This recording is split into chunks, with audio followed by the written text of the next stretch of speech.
Welcome to another edition of Through the Fire and the SBN Small Business Network podcast. I am your host, Ryan Wickline, and today we have a very special guest. He's known as Jim Carrey with a Ph.D., Dr. Danny Brassell. How you doing today, Danny? Fantastic. Thanks so much for having me, Ryan. More importantly, thanks for all that you do. We need a lot more of you in the world. You're part of the solution, not the problem. Well, I'm trying to lift people's spirits and show them that a positive mindset will take you so much further in life than being negative. Yep. Mission accomplished. People should listen to your podcast. I was watching a horrible show last week on TV called The News, and it totally put me in that sad state. So listen to your podcast. That's my plug for you. Well, I appreciate it. So what the number one question everybody's probably wanting to know, who is Dr. Danny Brassell? Well, that's a complex question. I'll give you a long answer to that short question. If I was going to write an autobiography, it would probably be called Pivots, because I feel like I've already lived 9 lives. Over 30 years ago, I was a journalist. I got to cover President Bush Sr. in the 1992 presidential election. Loved my job. Got to meet every editor of every major daily. And one editor offered me the city beat for $16,500 a year. Meanwhile, a friend told me they were hiring teachers in South Central Los Angeles for $25,000 a year. So I became an educator for the noblest of reasons, for the high pay. And I actually fell in love with teaching. I've actually taught all age levels, from preschoolers all the way up to rocket scientists. I can make that claim because I used to teach English as a second language to engineering students at the University of Southern California. And things were rolling along. In 2005, my wife and I we decided to attend this real estate seminar, which turned out to be a scam, and we lost everything.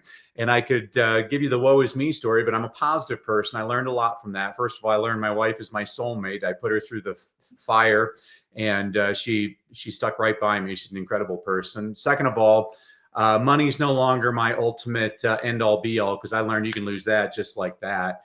Third, I try not to judge other people, because if I was somebody who looked at what I had done, I'd say, well, you deserve that. But now I realize, unless you know everything about a person, you really don't know anything about a person.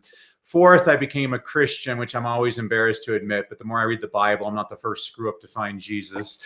And fifth, I didn't want to file bankruptcy. And my accountant said, well, if you don't want to file bankruptcy, you have to make this much more money this year. And so I started speaking on the side, and I hit that number right on the number. Well, then the next year, Ryan, he gave me a much higher number, and I hit that number right on the number.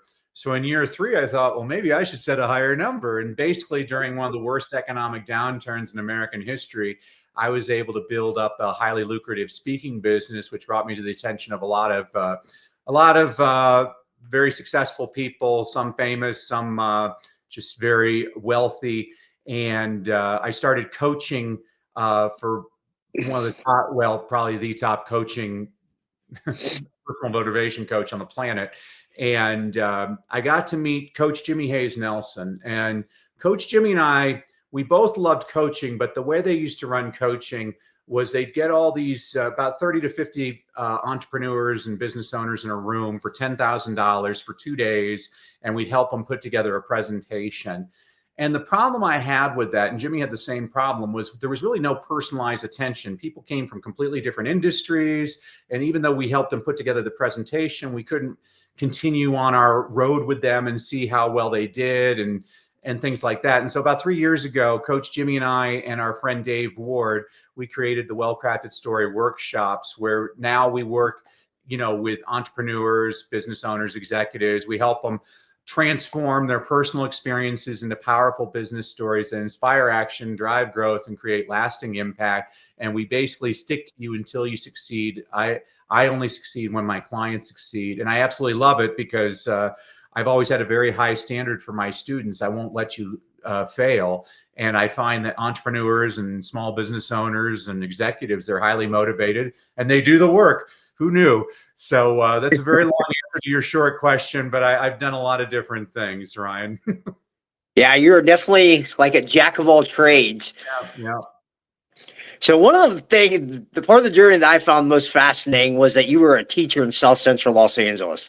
Tell us a little bit about that. It was great. It was absolutely, I saw the movie Stand and Deliver it's a true story of Jaime Escalante, who goes to Garfield High School in East Los Angeles to teach advanced placement calculus. So I said, I'm going to be Jaime Escalante. So I was originally hired to teach 12th grade social studies in Compton, California. Compton, in the hood, boys in the hood. And then they switched me from working with middle school students to upper elementary to lower elementary to pretty soon, instead of preparing kids for college, I was coming home with snot marks all over my pants for my little ones. And it was great, Ryan, because what I learned is what works with a 12th grader does not necessarily work with a kindergartner. But what works with a kindergartner works with all age levels. When I'm working with executives, I start with a Dr. Seuss book. And it's just, it really taught me. The little ones are great. I call it New York, New York. If you're a kindergarten teacher, that's New York, New York. Because if you can make it there, you can make it anywhere, because they have a 7-minute attention span and you got to keep things rolling and they make you work. And that was probably the best experience of my life, because now when I'm coaching people or speaking, there's nothing you can throw me that kindergartners are, let's just say, they're very brutally on. I mean, one day, this is what I always tell people. I take my job seriously. I don't take myself too seriously, because I ain't all that. Neither are you. And if you think you're all that, kindergarten for a week, because they'll set you straight. I had a little girl one day, LaShonda. She raises her hand. I'm like, LaShonda, question. She's like, Miss Brassell, when are you going to trim your nose hair? I'm like, this afternoon. Thanks for bringing that to my attention, LaShonda. I know all that. They're great. So what was the biggest lesson you learned? The lesson I learned, the biggest lesson, was I don't know as much as I thought I knew. Actually, on my desk over here, I have a Post-it. I wish everybody in America had this Post-it. I have this question I wrote, and it's, what if I'm wrong? Everybody knows everything, and I'm like, what do we really know? And kindergartners always gave me really great. I'll tell you, the 2 greatest questions I've ever been asked by human beings were asked by little kids. So I had Maria. Maria's 5 years old. She raised her hand one day and she's like, Mr. Brassell, where does it say Humpty Dumpty's an egg? And I laugh and start reading. It doesn't. Nowhere in that nursery rhyme does it say Humpty Dumpty's an egg, but there's always a picture of an egg. How did I miss that all those times? Tyrell, 6 years old. Tyrell, I was teaching 1st grade. Tyrell raises his hand one day. He's like, Mr. Brassell, is Curious George a monkey or an ape? And I laughed until I reread the book. Have you ever read Curious George, Ryan? Yeah, but I wouldn't think I know this. Yeah, I tell this to teachers. If you haven't read Curious George, get out of frickin' education. So what does the man in the yellow hat always call Curious George? He always calls him my little monkey. Well, where's his tail? He ain't got a tail, because Curious George ain't a monkey. He's a chimpanzee. I've read that book 3,000 times, missed that every time. Tyrell got it the very first time. That's why if I'm ever murdered, I want a 1st grader on the scene, not my wife. I mean, a 1st grader would be like approximately 6 feet tall, dark jacket, dark pants. My wife would be like, I don't know. I think he's this tall. I think he's white. Kids pick up stuff that adults don't always pick up. And that's what I learned, is how little I mean, between that and being married, I've learned how little I actually know. Well, and then on a more serious note, I basically started saying shame on me. I didn't realize how many advantages I had growing up. And, I was very blessed. Both of my parents were in the home. We were poor, but we always had food on the table. And my parents always read to us kids. They always read in front of us. We had access to reading materials and things. And a lot of the kids I worked with just came from some really nasty environments. And, yeah, we'll end with that. That's kind of what got me out of education. It wasn't kids, and it wasn't even the parents. It was a lot of bureaucracy and just being annoyed at the system, because it's designed for a lot of people to lose. And I don't like games that are unfair.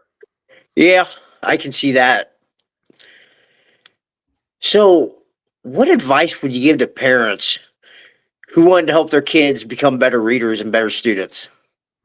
Yeah, so it's ironic that reading's my thing, because as a kid, I hated reading. My father's a librarian. I always hated the public library. It always had uncomfortable furniture. It smelled funny to me. There's always an elderly woman telling me to be quiet. There's always some freaky homeless guy thinks he's a vampire. I know by the shells.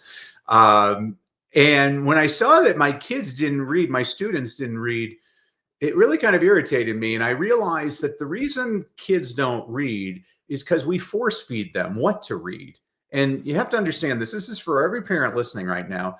The research is really clear on this. It doesn't matter what you read. What matters is how much you read. It doesn't matter if you're reading James Joyce or James and the Giant Peach. People who read more read better. The little boy who only reads Captain Underpants is going to become a better reader than the little boy who refuses to read anything. Captain Underpants is the gateway drug to Shakespeare, but we got to get him hooked first. I mean, when I was in high school, one of my high school teachers made us read The Scarlet Letter by Nathaniel Hawthorne. Now, no offense to people that love Nathaniel Hawthorne.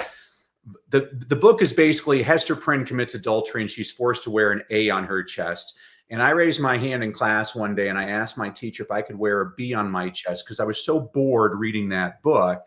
And this is the problem I see in schools is we tell kids what they got to read. And I'm like, well, who's defining what literature really is? It's kind of like when I hear culture. Oh, let's go to the opera. It's a cultural event. I'm like, well, so is a monster truck pull. That's a cultural event. It's a different type of culture, but it's a cultural event. You know, if you really want to get down to it. When I was teaching second grade, I had a boy, Kiara, and Kiara's first grade teacher told me, Kiara don't know nothing. I'm like, well, thank you for that. Well, Kiara, who don't know nothing, comes in my class. This is a long time ago, Ryan. He comes into my class and he's like, hey, Miss Brassell, you see Barkley last night? He had 18 points, 16 boards. I'm like, thank you, Kiara.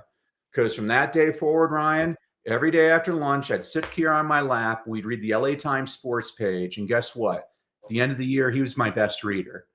And all that kid ever read about was sports. Now, do I think poetry and literature are important? Yeah, absolutely. Absolutely. But you got to get that kid interested. You got to show them how it works. So for parents, when I've got the world's top reading engagement program, which shows parents in just over 2 months how to get their kids to read more, read better, and love reading.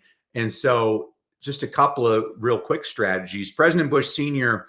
30 years ago signed a very important law in this country. It said every television set in America has to have closed captioning. So the first strategy I always share with parents is turn on the closed captioning.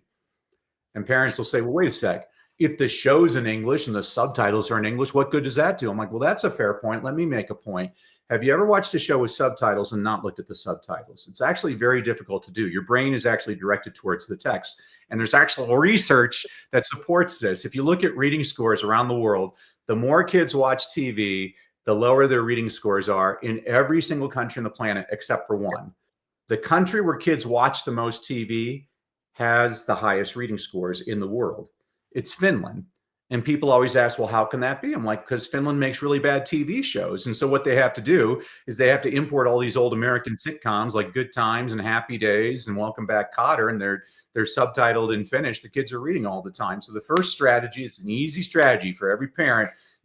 I've worked in the hood where parents say they got nothing. I'm like, you know what? I've always seen a TV in that house. So that's one quick way to get those kids reading. The second one I have 3 kids of my own, and it was the nicest thing my wife ever said. She said, thank you, Danny. Our kids love to read because of you. And I just implemented a couple of habits very early on. I am not one of these people that fears technology. I believe you need to embrace technology and use it for your benefit. I think television's here to stay. And so even when my kids were little, they could watch TV, but the price of admission was they had to bring me something to read. So when they were little, they'd bring me picture books and I'd read the picture book with them. After we were done, they could turn on the TV. Now they're older, 20s and late teens. And so they'll bring me their iPad and we'll read a news story together or something. It's a habit that's continued for 20 years. The other thing I do with my kids and my wife is we have book dates all the time. And so each of my oldest daughter, she's into Game of Thrones. And so we've been reading Fire and Ice by George R.R. Martin together, which I'm not happy with some of the language in that book, but I do believe in censoring books. So I'm like, all right, she's into it. My son, he always likes war books, but now he's been getting into personal development books. And so I'm reading to him How to Win Friends and Influence People by Dale Carnegie, which I love that I get to read that to him. It's a quote. John Wooden, the basketball coach, said something I always liked. He said, the worst part about new books is they keep us from reading the old books. And he's right about that. Like, I think everybody should read How to Win Friends and Influence People and The Power of Positive Thinking and, The Greatest Salesman in the World. These are great books. And then my youngest daughter, for some reason, she likes literature. And so I just had to read The Great Gatsby to her. I hate that book. But after reading it aloud, I'm like, okay, well, F. Scott Fitzgerald, he knows how to construct a sentence, but I just hate the story. It's such an annoying story. I hate the characters. I hate Daisy. I hate Daisy. And then my wife, actually, it's a cool series that I've been reading with her. It's called I think it's the Unselected Journals of Emma M. Lyon by Beth Brower. And it's like this Elizabethan England. It's this woman, this young woman and her 3 guy friends. And it's like, I'm waiting for Reese Witherspoon to buy the rights to this because it should be made into a movie. It's really very pleasant. Nobody gets raped. There's no F-bombs in it. It's like a really nice book. So the answer to your question for the parents, those are 3 things. Turn on the closed captioning, the price of admission to turn on the TV or to get on your devices, you have to read something with them. And then third, have a book date. Those are 3 real quick strategies for all the parents out there. Awesome advice. That should translate pretty well for any parents with kids. So how did you go from being a teacher to the business world to being involved in a real estate scam? Yeah, so I was a professor at the time, and I was in a mastermind, and just one of the guys in my mastermind recommended this real estate thing, and we lost everything. But it was all right. I don't believe, that's the thing I always tell people is negative things always turn out to be much more positive. I mean, not to get biblical on people here, but like one of the stories I love is in the book of Genesis 50:20 is basically Jacob has died and Joseph, who his brothers left him for dead, and now Joseph's this powerful guy. Now Joseph's brothers are just totally freaking out. They're like, oh no, he's going to get his vengeance now that dad has died. And they come up to Joseph and they're really swarmy. They're like, hey, Joe, before dad died, he said, like, you're not supposed to take vengeance out on us. And it's my favorite. It's line Genesis 50:20. Joseph, I'll put it in street talk. He's like, no, man, everything you meant for bad, God meant for good. And that's kind of what's happened my entire life is that one door closes, a better door opens. And even though through that mastermind, I met the guy that led me to this real estate scam, I also met a guy who's very successful businessman, very large company. And he asked me to train his sales force.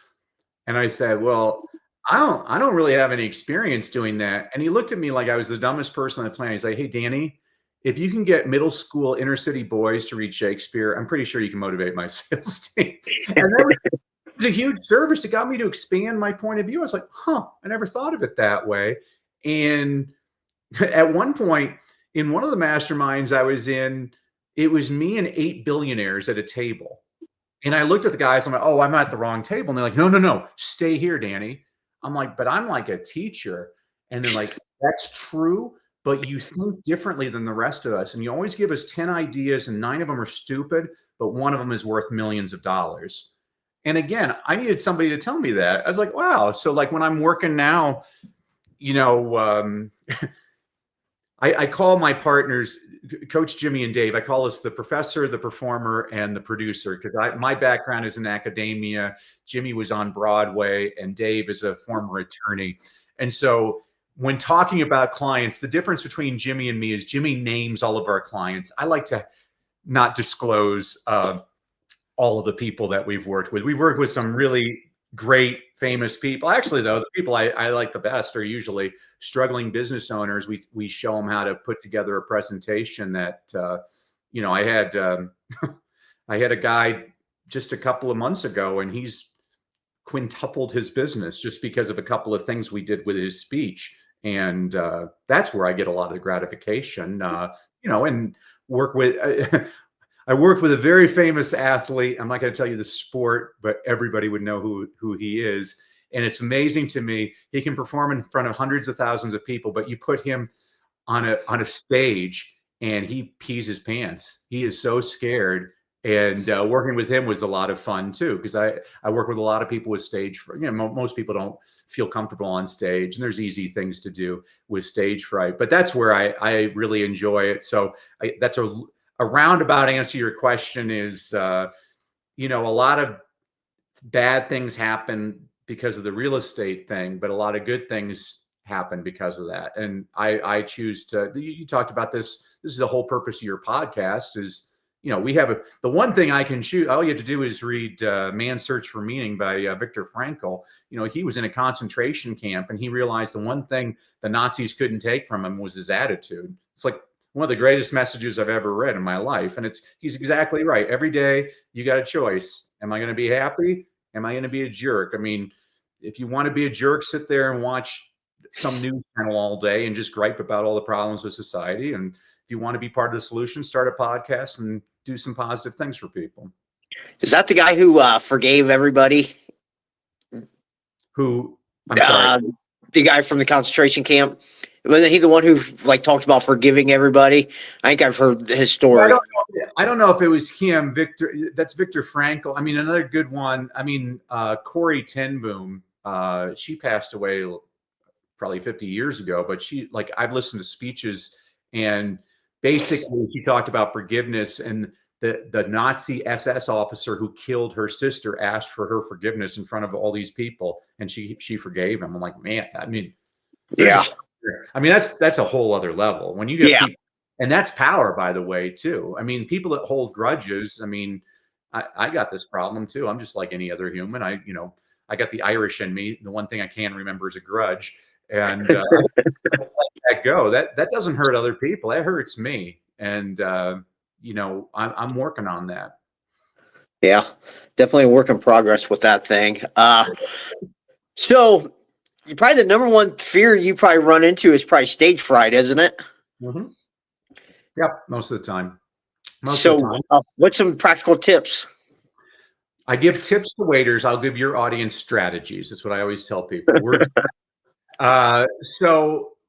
If you're speaking to 1,000 people, just look at the one smiling face and talk specifically to that one person. Make it a one-on-one conversation. I don't care if there's 999 other people in the room. When you just focus on one person, you'll speak more powerfully that way. Breathing is very important. Most people don't breathe. And so you need to make sure you get in deep breaths before you go out on stage. Also know that you're in good company. I mean, Barbara Streisand vomits before every performance. She has horrible stage fright. President Reagan, before every speech he gave, vomited. He was horrified of giving speeches. Bill Russell, one of the greatest basketball players ever lived, before Red Auerbach, the coach of the Boston Celtics, usually would yell at him to puke before the game. He's like, get it over with so we can get out on the court. He was so nervous. And so you're in good company. But I always like to get people breathing more and focus. And here, I'll give you the best strategy. There's two ways to get better at speaking. I always tell people this. First of all, you got to watch lots of speakers. I mean, I watch at least 10 speakers a day. I watch politicians. I watch comedians. I watch televangelists. I watch them in front of big groups, in front of small groups, in front of men, in front of women. Here, I'll give your audience a ninja strategy. I like to watch a lot of televised award shows, because when the person wins the Academy Award, they only have 45 seconds to give their speech. And I want to see how well they use their time and see if they connect. Now, most people, they waste their time. They get up there like, I want to thank God. I want to thank the Academy. It's stupid. Nobody's paying attention. But every now and then, somebody does an incredible job. So a few years ago at the Academy Awards, there was a gentleman by the name of Joe Walker who won the Academy Award for Best Film Editing. Now, this is the Academy Awards. The important people in Hollywood are in the front of the room, the actors, and the camera's scanning the crowd. You can see they're not paying attention. This is film editing. And Joe Walker, he gets up and he's British and he speaks very slowly and deliberately. And he says, a lot of people don't know this, but when phrased properly, the term Academy Award nominee can be used as an insult. Well, now the camera's scanning the crowd. You see people leaning in like, what's he talking about? And he continues, for example, yesterday I got in an argument with my 17-year-old daughter, and she said, well, Academy Award nominee Joe Walker. All of a sudden, you see everybody laughing hysterically. He gets off stage. Denzel Washington wants to meet him. Sandra Bullock wants to meet him. Brad Pitt wants to meet him. Time magazine said it was one of the highlights of the Academy Awards. That's the power of 45 seconds connecting. That guy did a great job. So the first way to get better at speaking is to watch a lot of speakers. The second way, I've had a lot of wonderful coaches and mentors throughout my career. One of my coaches was a guy by the name of Jim Rohn. And Jim used to say, you can't pay other people to do your push-ups. Translation, you got to do the work. If you want to get rid of that stage fright, you need reps. I mean, even the smallest towns in America have a Lions Club, an Optimist Club, a Rotary Club, a Kiwanis Club. They got schools, they got churches, synagogues, temples, they got chambers of commerce. I mean, I was working with a guy, Jason, about 3 years ago, Ryan. Jason's 22 years old. He was driving me nuts. He was a Debbie Downer. I told him this. He's like, I don't know anybody. I can't get on your stages, Danny. I'm like, I wanted to smack him across the face. He's driving me nuts. Finally, I said, do you have a Facebook account? He's like, yeah. I'm like, we're going on Facebook Live right now. And he gets all nervous. I'm like, we're going on right now. We just put together a 45-minute speech. You're going on live. So he gets on, and like one woman from Ontario, Canada accidentally saw him. And guess what? He sucked. And I forced him to do it again the next day. I didn't watch him the next day. He did it again the next day. Like 3 people watched him. And guess what? He sucked. But he didn't suck as bad as he did the first. Here's why I give this story. Jason has gone on Facebook Live every single day for the last 3 years. He now has 6,000 people in his Facebook community. And last year, he sold almost $1 million worth of merchandise to that community. And I mean, that's great. I mean, that's part of the story most people are concerned about. What I'm concerned about with the story, I love that he did the work and he's been consistent. Yeah. And Jason is so confident now. I mean, he's a different human being. And he got that. It's just like I mean, my youngest daughter right now, she's learning how to drive. And it's so fun watching her because every time she gets in the car, her hands are at the 10 o'clock, 2 o'clock position. She's adjusting mirrors and everything. I guarantee you in a year, she'll be driving with one hand, eating a Big Mac with the other hand, putting on lipstick, changing channels on the radio because she's got her reps in. Speaking is a skill, Ryan.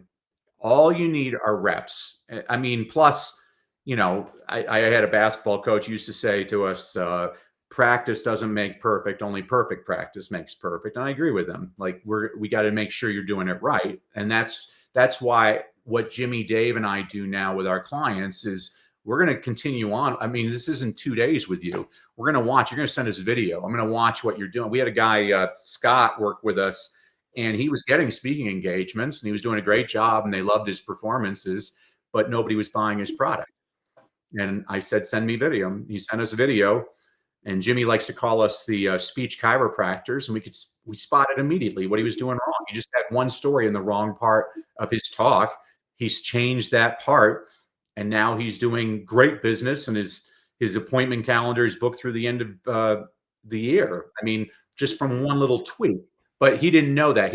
When you teach somebody, you hear it once, it's one thing, but like you hear it repeatedly, then you start to make those adjustments. So yeah, that's pretty interesting. The reps. Yeah, that is a very interesting factor that you just made one little tweak, and it made all the difference for him. Yeah, I know. Well, I'll give you an example here. I'll give you a perfect example. So we worked with a guy, Richard, about 3 months ago. He's a very successful financial planner. And Richard used to start off his presentation. So here's how Richard gets his clients is like twice a week, he has these free steak dinners at a very expensive steakhouse for about 15 married couples in their 50s. And he's trying to get them to invest their retirement savings with him. And so he does a 1-hour speech during the steak dinner. And he used to start his speech. He'd say, well, my name is Richard. I've been in the business for 30 years. I've made over $1 billion for my clients. I worked with this famous person and this famous person. And I said immediately, time out. Richard, what are the 3 most important elements of real estate? He's like, looked at me. I'm like, location, location, location. It's all right to brag, but you're doing it in the wrong part of your presentation. I'm a big believer. Brene Brown talks about this, about vulnerability. This is something for all of your audience to understand. Stop talking about your successes. Start talking about your failures, because not everybody in your audience has succeeded, but they've all failed. And the more you talk about your own failures, the more they're going to see themselves in you, and you're going to build trust a lot more quickly. And so now what we do is Richard starts off his presentation. He talks about the very first client he booked 30 years ago. And it's a comedy of errors. He made every mistake in the book. I have no idea why this person even invested money with him. And this is the thing Richard said is it used to be when he did these talks, he always noticed the husband always had his arms crossed, looking at him the whole time, like, what are you trying to sell me? How long is this going to take? Well, now that he's changed the opening story, the same guy is patting his knee. He's laughing so hard. And this is the only way we measure our effectiveness. I mean, it's great that people like him now and think he's a great speaker. That's not how I measure our effectiveness. He went from booking 6 of the 15 couples to an appointment to now he's averaging 12 of the 15 couples booking that appointment. That's what I look at. I look at numbers, pure data. How many people in your audience are deciding to take that next step with you? And I mean, now it can be an unpaid next step. So like for you, maybe it's like subscribe to my podcast or book a free phone call with me. It can be a paid offer like buy my product or invest in my coaching program. But we're going to actually look at numbers. I'm a big believer in data. Like, let's look at the data. Let's see. I want to move hearts, but more importantly, I want to move the needle. And this is why people hire us, is because we help them move the needle and get more results. Amazing. So you delivered over 3,500 keynotes. What's your framework for consistently creating presentations that are engaging and convert? Okay. Well, that's the process that we take. We call it the 5 C's. Former teacher, I have to make everything either alliterative or something. So the 5 C's are, before you even put together your speech, you need clarity. And then once we get into the speech, you need to connect with your audience and you teach content. You have to have a clear call to action, and you have to be able to close on an emotional high. And so we'll start with clarity. There's 2 questions you have to ask yourself before you ever give a presentation. And I'll tell you right now from experience, Ryan, 95% of my clients cannot succinctly answer one or both of these very simple questions. The first question is this: who is your audience? So for example, we can use you as an example for your podcast. Who is your audience? So, men and women, probably people that have struggled with mindset or maybe in some dark places. Yeah, see, I'm putting you on the spot, but you're seeing how, it's a basic question. It's very difficult for you to answer that question. And what I always tell people is the riches are in the niches. We were working with a woman, Kathy. Kathy has the best niche I've ever heard. I'm like, who is your audience? And so she makes saddles for professional polo players. I'm like, oh, well, that's a very specific niche. I'm like, how much money you make last year? She's like, $800,000. I'm like, I need to start making saddles for professional polo players. Unbelievable to me. A lot of people say, oh, everybody's my audience. I mean, well, if everybody's your audience, nobody's your audience. I mean, when you start with men and women, I'm like, well, that's pretty broad. I'm a big believer in niching it down, and you can always expand your niche. I mean, look at me. So for example, when I first started speaking, I was a former teacher. And so I started by speaking to teachers, and then I expanded to the parents of the students. And then I expanded to school administrators, and then I expanded to business people. And now, I mean, I have a fairly broad audience, but I mean, really my niche are with entrepreneurs, business owners, and executives who want to increase their income, freedom, and impact. So that's the question, is who is your audience? The second question is, what is the problem that you solve? And the biggest mistake I see with most people on this is most people don't state a problem. They state their solution. You have to understand this. People don't even understand your solution. They're not thinking about your solution. They're thinking about their problem.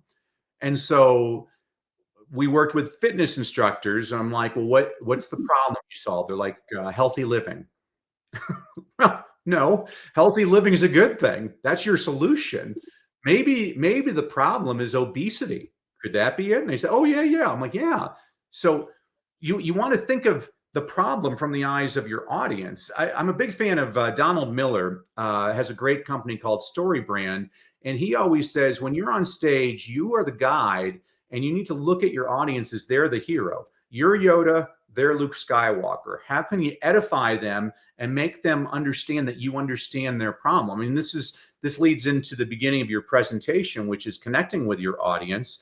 I like the way Coach Jimmy says it. He's like, you got to do 3 things. I call it, you got to rap, because again, I'm a former teacher. Everything has to rhyme or be alliterative. And so RAP stands for relatability, authority, and purpose. So relatable. You have to show your audience that you're just like them. Hey, I understand you. I always joke when we work with politicians, I'm like, you ever notice no presidential candidate ever grew up middle class? They all grew up in a log cabin. Isn't that interesting? There's a whole purpose behind that. It's the great American success story. So you have to show them that you're just like them, but then you also have to show your authority. Your authority is, I've had that same problem, and guess what? I solved it. So now they're like, oh, wow, Ryan's just like me. He had this problem and he solved it. And then you have to share your purpose. And this is why this matters to me. So if I was looking at your audience, so let's say we're going to niche down your audience to, we'll make it just men in Northeast Ohio or Northwest Ohio who are Christian businessmen ages 35 to 55 who have suffered from some sort of horrible event or traumatic event or depression, things like that. I mean, that's a very specific niche. And the problem I solve is I show you why you matter and why you have the power to help others matter. That'll be our niche. And so, and then there's a why now. And then you share. And the reason this is important to me is because I'm that guy. In 2005, I lost everything. I mean, this is kind of what I just shared with you. In 2005, I lost everything. And it was a very humbling experience. And I went back to the basics. And, I realized that money isn't everything. I mean, these are the three, when I'm working with clients, I'm like, there's three types of people in your audience. And I basically stereotype them: the 20-year-olds, the 40-year-olds, and the 60-year-olds. The 20-year-olds want to know, how can I make more money? The 40-year-olds, they've made their money, but they're not spending enough time with their family. They're like, how can I have more freedom? And then the 60-year-olds, they're starting to think about their legacy. They're like, why did I matter? What was this all about? And so if your speech can address those different motivations, you're going to hit everybody in your audience. And it's very important to point that out. The content portion of your presentation is the longest part of your presentation. It's actually the least important. Here's the academic in me. I always look at research, and the research shows that people remember the beginning of your speech and the end of your speech. They don't remember anything in between. What's that mean? Holy cow. The bun is more important than the burger. So you want to make sure that you're starting off on a high and ending on a high. That's why if you watch movies, most movies, they start off good and then it goes down, but then they always ends up, because it's like, how did you enter the movie? How did you exit the movie? Now, great movies able to keep you engaged the entire time. There's very few movies are able to do that, but that's the whole storyline there. What you should be doing in your content section, though, first of all, don't try to overteach. Most people try to overteach, and that's the reason phone numbers are only 7 digits, is because people can't remember that much. I think you should only teach 3 things. But while you're teaching your content, you do have a responsibility to your audience, because whether they decide to do business with you or not, they gave you their most precious asset, their time. And so I believe that you need to serve them in some way. And so I call it the Home Depot. You can do it. We can help. Give them a short-term solution that they can do and succeed right away, but then also give them a long-term solution that makes them realize, oh, but it'll be a lot quicker if I work with Danny. So that's a Home Depot. And so there's strategies that we're sharing with our clients on how to teach the content. And then you get call to action. And this is very important, Ryan. Most people have multiple calls to action. It's a huge mistake. I was on a podcast earlier today, and the hostess, she ended her podcast. She said, make sure you like, subscribe, and give us a 5-star review. And I told her, you just told your audience to do 3 things. They're not going to do any of them. That's why if you look at grocery store statistics, Trader Joe's outsells per volume all other grocery stores in America. Why? If you go to like a Kroger or a Publix, like some major grocery store to get mustard, there's 38 different types of mustard. Go to a Trader Joe's. You go to get mustard, there's a bottle that says mustard. That's your only choice. Oh, I need mustard. You're much more likely to make a decision when there's just one, not 2, one clear call to action. And then finally, you end your presentation with something uplifting. There's different techniques we give to people on how to create an emotional close. And so I'll give something for your audience right now. This is actually the first thing I do with clients. This will help everybody. Is Later on, sit in a comfortable chair with a pen and paper, libation of choice. And for an hour, I want you to write down every story that's ever happened to you. And I don't mean the entire story. I just mean triggers, like the time I locked myself out of the car in front of the grocery store, the time dad spilt mustard on his tie at that fancy restaurant. In an hour, you can come up with like 500 triggers like this. So that's the first part of the exercise. The second part of the exercise is then I want you to think about, what's this story really about? Oh, this is a story about never giving up. Oh, this is a story about overcoming depression. Oh, this is a story about love.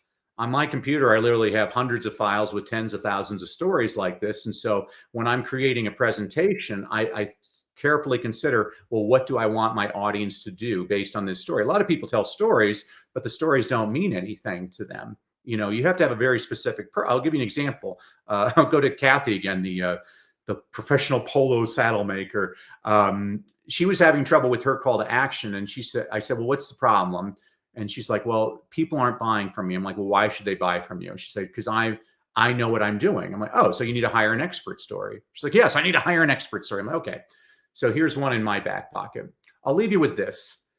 Many years ago, my wife and I, we had theater tickets. We were dressed to the nines, driving to the theater. We got a flat tire. And my wife said, well, I'll call AAA. I'm like, you don't have to call AAA. I'm a man. I can fix a flat tire. So I went back to the trunk, opened up the trunk, got out the spare tire, got the pumper thingy and the thing that's shaped like an X, like a big jack thing, and tried to get the nuts out and stuff. 27 minutes later, I have grease all over me. I haven't fixed the tire. My wife is shaking her head like, I could have done so much better than this guy. And unbeknownst to me, she called, and this tow truck shows up, and some 17-year-old punk hops out of the tow truck, and in 3 minutes flat, fixes the flat tire. You know, I think there are times in life when all of us think we can do it on our own. But if you want to save time, you want to save money, and you want to save a whole lot of headache and embarrassment, you hire an expert.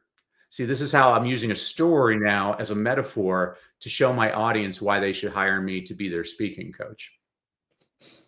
Yeah, I like it. I mean, because it connects with everybody, because everybody's been in a situation kind of like that, and then it's funny, you know, so it really builds that connection. Yeah, I like funny. I mean, I think that's where Jimmy and I are a little bit different than a lot of these presenter coaches. Even the company I was working for, they teach people, talk about your most traumatic event in history. There's 3 reasons why I refuse to do that, Ryan. First of all, the world just survived a global pandemic. Everybody's had a lot of bad stuff happen to them. I don't think we need more sad stories. I think we need more stories of hope. Second of all, what Jimmy and I are teaching our clients to do is to create, we call it a well-crafted story. The president would have called it his stump speech. In superhero movies, he called it an origin story. You can call it peanut butter and jelly. This is a story you're going to tell again and again to introduce yourself to new audiences.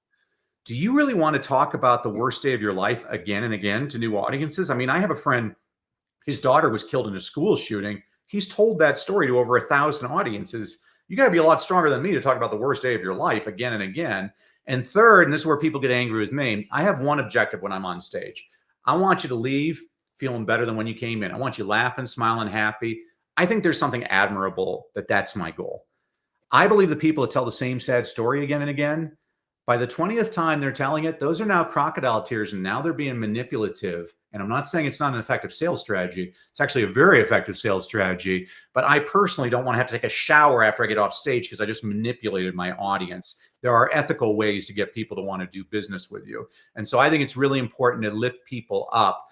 The other thing you made a comment about, I like stories that are much more related. I mean, people think that the everyday stories aren't that good. I'm like, those are the best stories because everybody's had them. I have a guy I'm coaching with right now. This guy drives me nuts. He's climbed the highest peak on all 7 continents. He swam with sharks in Madagascar. He did the Iditarod up at the North Pole. I'm like, nobody can relate to you. Not everybody in your audience has climbed Mount Everest. It's ridiculous. But everybody's had an argument with their spouse on, like, oh, should the toilet paper go from the top or the bottom? I mean, that's a stupid little thing, but it's much more relatable to everybody in your audience. Watch the best speakers. They keep it simple. You want to keep it simple. Don't go too, I mean, there was actually I'll illustrate this point. There was a great 30 Rock once where Tracy Morgan, he's become rich and famous and he can't relate to his audience anymore. So they show him doing his stand-up. He's like, Don't you, he's talking to his audience, he's like, don't you hate it when your private chef screws up your foie gras? Relate to you, dude. You got to talk about things that are relatable. Everybody has, everybody can argue about sports teams and about, we've all had a flat tire. We all peed our pants in first grade. Those are the best stories. Yeah. Like I said, I've listened to quite a few speaker coaches like Pete Vargas and I know John Maxwell and all them guys talk about the same thing, being able to relate to everybody and as being the best way to make everybody kind of connect with you. Mm-hmm. So you wrote 19 books. What inspired you to become an author? Well, I used to be a journalist, so I've always liked writing. And I think it was Toni Morrison said that if there's a book that you've always wanted to read but haven't, it's your responsibility to write it. And so when I first started writing, my books were academic books because I was speaking to teachers and they wanted like strategies, reading strategies and things like that. And then it was actually a couple of books ago when I was a middle school teacher. I was the only teacher at my school that none of my students were ever tardy because I always used to start class by reading aloud a Paul Harvey story. I don't know if you remember Paul Harvey, Ryan. You're younger than me. Growing up at 12:15 every day, Paul Harvey would come on the radio. He died a couple of years ago at the age of 325 years old. But he'd come up on the radio every day at 12:15, be like, I'm Paul Harvey with the rest of the story. And for 5 minutes, he's describing a person or a company, and you're trying to guess who's he talking about. And my students love those stories. But the problem is a lot of his stories, because he's an older guy, were about like Fred Astaire and Sears Roebuck. Well, kids today don't know what those things are. And so I wrote this book, Leadership Begins with Motivation. This was an homage to Paul Harvey, but it has updated story. Here, can I give you one quick one? Yeah, go ahead. I'll give you a quick story just to illustrate it. This is more updated kind of people.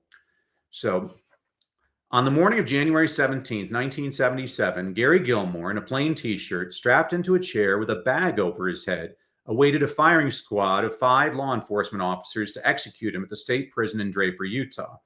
Convicted of murdering a gas station employee and motel manager in Utah the year before, Gilmore would be the first person in the United States to be executed in nearly a decade. Shortly before his execution, prison officials asked Gilmore if he had any last words. Neither he nor anyone else that day would know the impact of those words. Over 10 years later, in 1988, Dan Wieden, an advertising executive who co-founded the Wieden and Kennedy Agency in Portland, Oregon, made something of a morbid pitch to a struggling fashion company. He recalled the inmate's final words and used a slight variation for his pitch, and seemingly everyone hated his idea for the company's new slogan. Trust me on this one, Wieden implored the company's co-founder. And the co-founder, his company, and the public have not looked back since. The co-founder's name was Phil Knight. The struggling brand he co-founded was a shoe company called Nike. And advertising executive Dan Wieden slightly altered death row inmate Gary Gilmore's final words, "Let's do it," into the phrase, "Just do it." So that's how to me, the reason kids don't read is they're not motivated to read. And so I try and get them motivated by giving them all kinds of stories. So after I wrote Leadership Begins with Motivation, I read the book, Ryan, and completely unintentionally, I noticed that so many of my stories were of white male Americans. And so my latest book is called Misfits and Crackpots. I actually made a podcast out of it too. And this book, every week I feature a new story, and it focuses more on women, minorities, and international examples, because I think there's just really cool inspirational stories everywhere that a lot of people have never heard about. And that's probably the most fun I've ever had writing a book. So I write because I have to. I absolutely love writing. I mean, I should rephrase that. I should say I love having written. I can't stand the process of actually writing. It's so fulfilling once the book's done, but during the process, it drives me crazy. So what's like the most challenging thing you face when you've been writing with one of your books? Well, I mean, who's the guy? Gene Fowler. He was a journalist. He used to say that writing is easy. You just stare at a blank piece of paper until blood drops form on your forehead. And that's the toughest part, is when you don't have ideas. I'm writing 3 books right now concurrently. And I actually enjoy that because when I'm getting dry on one, my ideas for one book, I can focus on a different one. Yeah, I mean, I guess the challenge then is writing is just part of it. So much of it's marketing and getting people to discover your book. The Misfits and Crackpots was the first book I decided, I'm like, okay, I'm going to read aloud a chapter every week, so the people that are really lazy won't read the book. At least they can listen to the book while they're driving to work, something like that. But I love it. I absolutely love it because these are the story, and I'm writing stories that, you know, I worked with a lot of teenage boys that don't like reading, and I'm convinced that I don't have actual research to prove this, but I noticed that a lot of boys don't like to read, and my theory is because when I was teaching in kindergarten through second grade, 96% of the teachers are female, and I believe that most of those teachers are reading aloud their favorite books. And it's demonstrated in one of the Jeff Kinney books for Diary of a Wimpy Kid, where Greg Heffley's mother decides to do a mother-son book clubs for the neighborhood. And so she asks all the boys to bring books, and she brings her books. And so the books she brings are Sarah Plain and Tall, Little House on the Prairie, Little Women.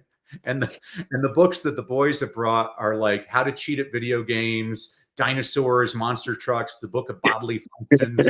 And I'm like, you know what? That's it. I really think that's it. Is I look at reading lists, and those reading lists are not designed for like, you very rarely read books where it's like a whole bunch of, I mean, my seventh grade reading teacher, the way he got me interested in reading was he found out what I was interested in, which was football. And at least once a week, he'd give me a book. He'd be like, hey, Danny, check out this book on John Elway. I think you'll love it. I'd go through that in 30 seconds, no problem, because I was interested in it. And when you force kids to read a separate piece by John Knowles, I'm not putting down the book, but I'm saying that maybe I don't want to read that book. Maybe I'd rather read something else. And that was actually fun as a teacher, was finding, like, when I was teaching I taught eighth grade special ed, which was not special ed. It was 16 boys that nobody else wanted to teach, 8 African-American, 8 Latino. And if their life wasn't miserable enough, they got the white dude as the teacher. And I was supposed to teach Shakespeare. There's no way I'm going to get those kids to read Romeo and Juliet. And so what I did was, fortunately, there's a great author from South Central named Walter Mosley. And he has a great book called Always Outnumbered, Always Outgunned. It's about gang warfare in South Central. And so what I was able to do is we read that book. The guys loved it. And I'm like, you see this? Romeo and Juliet, the Capulets and the Montagues, these are like the Crips and the Bloods in like England. The reason they're talking that way, that's like the way they talk to their homeboys. And now the guys are like, whoa, wait, they're gangs? And now they're into it because they have something to relate to. I just don't think we make those leaps most of the time. It bothers me. It's kind of one of the reasons I left education, was I just think we have an education system which was built for you to prosper in 1843, but it's almost completely irrelevant in today's day and age. And I'd much rather, I was watching a teacher, she was giving the kids worksheets that they were spending 20 minutes on. I'm like, instead of getting the kid to fill out a worksheet that they're miserable at for 20 minutes, why don't you encourage them to start their own company and create a website? I guarantee you that kid that hated doing that worksheet for 20 minutes will spend 100 hours of their own time on something they're passionate about. But it's difficult too. I mean, I think teaching is easy. Being a good teacher is very difficult. You have 33 kids in your classroom. All of them are different. And you have to look at each of them. And there's different motivations. This is where I actually love working with CEOs and stuff, because I'm like, you're the same. You're a coach. You got to figure out, well, what kind of players do I have? And what are their strengths? And how do I make their strengths shine and not give them something that's not catered to their strengths? The reason I have Dave and Jimmy as business partners is all three of us are completely different in the strengths that we bring. I've always loved this about coaching and teaching, is figuring out, it's based on the movie Hoosiers. The very first scene, Gene Hackman, he's like, let me see what kind of guys I have. And he checks out the players, and he's figuring out, okay, what are their strengths? What are their weaknesses? How do I get these guys playing together? That's what a good teacher, a good CEO, a good leader does. I completely agree with that. It's funny you should bring up that with about having to find the kids' strengths to get them to read. eighth grade teacher did the exact same thing with me to get me to keep reading. She'd be like, okay, read one of these books that you like, but now you have to read one of these other books that you don't like, like Gone with the Wind or something that was really, really boring. But, That's a good trade-off. I like that yeah, trade-off. I mean, it worked. I mean, it worked wonders. Okay, so one question I ask all my guests: what is one book you would recommend for personal development or mindset? Well, obviously you should buy all of my books, but if you can't buy one of my coaches was a guy named Jack Canfield. Jack is probably most famous for writing Chicken Soup for the Soul, but he has a great book called The Success Principles. And actually, when I read The Success Principles, one of the coaches I had at the time, I called him up. I said, oh my gosh, I just read Jack's book. For $20, he's put a $25,000 coaching program into a $20 book. The points are fantastic. The stories are wonderful. I would have paid the $20 just for the suggested readings at the end of the book. I'm like, I'm promising you, I'm going to meet him by the end of the year. And my coach is like, well, he's speaking at my event in April. And I actually was booked to speak somewhere else. It's the only time in my life where I canceled an event because I wanted to meet Jack and love Jack. And yeah, The Success Principles is the one I would get above all. But again, those older books, like I was mentioned in the Dale Carnegie early on. And if you're, I'm sorry, you're talking to a guy that knows a lot of books. If you want to learn ethical sales, so Jimmy and I, all the sales that we teach people is based on quality ethics. And the one book that I recommend to everybody is Influence by Robert Cialdini, where it's all research-based ethical sales training. Fantastic examples, great research, and it teaches you why you put this here and this here. It's a fantastic book, and it's amazing to me. I know so many people that own the book but don't read the book. I mean, yeah, if you want to impress people with your bookshelves, that's great. But I mean, try reading some of them. Unbelievable to me. So, what are some of your short-term and long-term goals you have?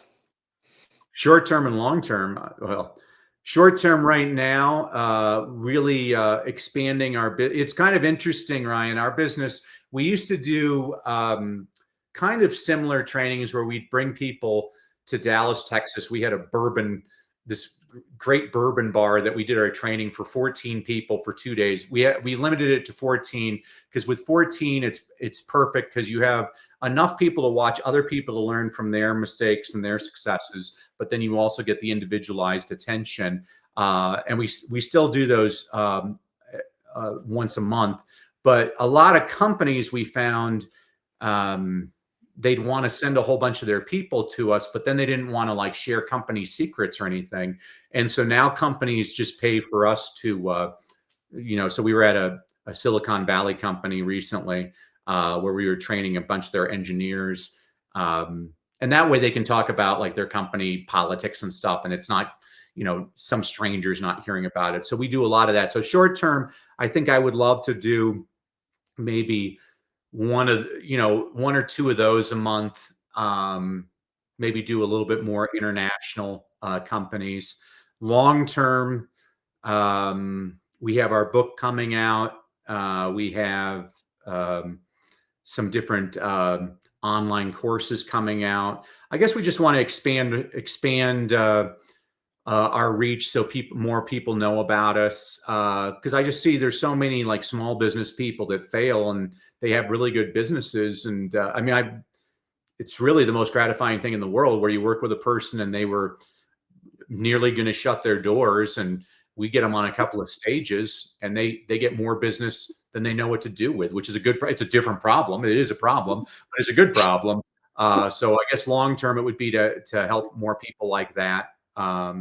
Yeah, I guess that's awesome for business short-term and long. I mean, you're talking to a person. I do my pre-week planning every Saturday morning. So I have 7 categories at the top of my weekly planner. And so again, I'm a teacher. So I have my focus goals, fitness goals, financial goals, family goals, faith goals, fun goals, and fulfillment goals. I put 5 in each of those boxes, and then I plan them out for the week when I'm going to take care of those. It's an exercise I do with clients too. So I got lots of awesome. So how can people get a hold of you? Well, as a thank you, Ryan, to you and your audience for having to listen to me, I wanted to give everybody some reviews. So if you go to freestoryguide.com, guide like a tour guide, freestoryguide.com, I'm going to give everybody their own well-crafted story blueprint. What this is the actual process Jimmy and I take our clients through on how to create their well-crafted story. What this does for you is it takes the guesswork out of what should I put in my presentation and where should I put it in my presentation. And what this means for you is the peace of mind that you're going to get more clients and really have the impact that you've always craved. You can get that at freestoryguide.com. And again, Ryan, I just want to thank you so much for giving me this opportunity. And I really support all that you do. And I love watching. You're here now to see you where you're going to be in the next 5 years. I can't wait. Yeah, I appreciate it. I mean, like when you reached out to me, I read your background. I was like, oh man, this guy's perfect. And just like seeing some of your story, I was like, man, you're everything I aspire for people to look at. Like, hey, you go through some adversity, but if you don't quit and you just follow God's direction and keep developing skills, you don't have to have everything figured out. Just keep developing skills and you'll be led to where you're supposed to go. Well said. Couldn't agree more. So is there anything we haven't covered that you'd like to talk about? Not at all. I've talked too much. You've been a good listener. I appreciate that. Yeah, I really appreciate that. That's a really good skill, Ryan. Hey, so last question. What's one piece of advice you want to leave with the audience for overcoming adversity? J.K. Rowling in one of the Harry Potter books, she has a great line. She says, don't let the muggles get you down. There's lots of people that are going to tell you what you can't do. I said this to my daughter recently. A teacher told her she couldn't do something. And I said, when a person says you can't do that, really what they're saying is they can't do that. Don't let other people's limitations limit you. And all of us have adversity. I know you have had your share of adversity, Ryan. All of us have. But I'm a real believer, not to get too spiritual with people, but I believe that there's a purpose behind the adversity is what makes us a lot stronger. And, God closes one door, but the door he opens up is so much better. And so don't give up. You already said this, which I thought was exactly the message. Don't ever give. I mean, it's one of my favorite speeches is Jim Valvano at the ESPYs. Don't give up. Give up. It's one of the greatest speeches I've ever seen. Hey, that's a great piece of advice. I love the fact that you touched on what other people will tell you can't do. It's just them saying that they can't do it. Great piece of advice. Well, guys, that's going to be all the time we have here today. Danny, thank you for coming on. It's been a pleasure listening to your stories. And I mean, you're really good. Have some really great stories. Thank you, Ryan. Keep on doing all you do. I appreciate you, my friend. God bless. Well, guys, that's all the time we have here today. Remember, the only way to get what you want is to go through the fire.